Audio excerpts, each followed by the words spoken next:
Hello, this is Eric, and as you know, Hollywood ruins everything. You're going to rewatch a movie. You've told your friends just how awesome it is, how you love so many moments, and then you rewatch it. And your mind starts picking out its flaws. The actors are terrible, the plot makes no sense, the music is just plain bad. You remember your love for this movie and all the good parts, but it's not as great as the first time. But does that mean that you can never truly enjoy the movie again? Can rewatching a movie ruin it for you?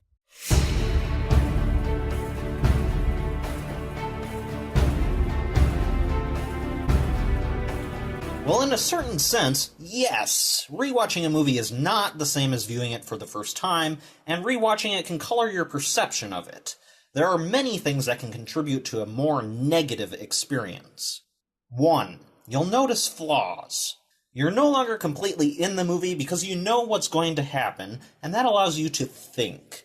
You already reacted to it the first time through, and now given breathing room to think, your intellectual side may tear things down, no matter how much you just want to watch the movie without thinking.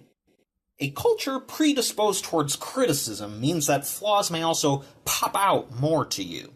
If you pay attention to critiques of any sort, you may begin to think about stories in terms of those critiques. Characters, plot, music, acting, special effects. It's a pretty good way to try and intellectually determine whether or not a movie is good, but thinking that way can distract you from being engaged, especially when rewatching a movie with that extra breathing room to think. 2. You changed as a person. If it's a movie you remember liking, but you've become older and wiser, it could be that the message and feelings of the story don't touch you as they once did. Or perhaps your new experiences could make you see something that happens in the movie more negatively. Or maybe your nostalgia wiped away the problems in your mind, and seeing it with fresh eyes makes you realize just how much nostalgia was a factor. In any case, the movie hasn't changed, but you have, and it's just not the same. 3. Predictability. Surprises are no longer surprises. Many movies don't have the same rewatchability. The Sixth Sense by M. Night Shyamalan is a good example of a movie with rewatchability. The full experience is in watching it at least twice.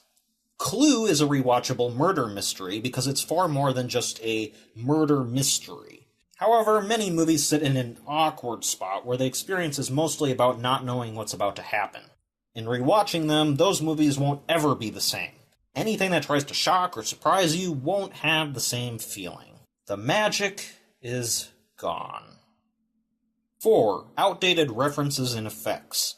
In the case of a movie older than a decade, certain things become very out of place. Tape recorders, dial-up, brick-like cell phones, CGI, anachronisms. Radical. You get the drift. In some cases, this can age well. In others, not so much.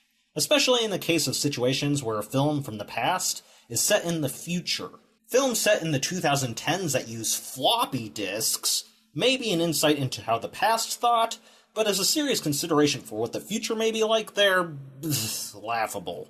And the further ahead you are in time, the harder it is to take some things seriously on rewatch.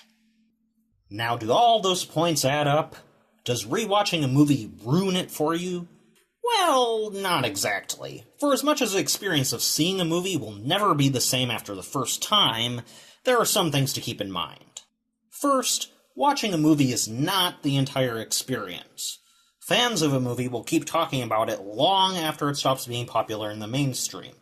They'll pick it apart and dissect it, discuss theories, write fan stories, and continue to be a source of entertainment and interest long after the fact. The mutual appreciation of a movie can bring many people together and push you into seeing the movie in a whole new light, so that watching it again and again never gets old. Second, knowing what's going to happen in the plot is not the only interesting part to know about.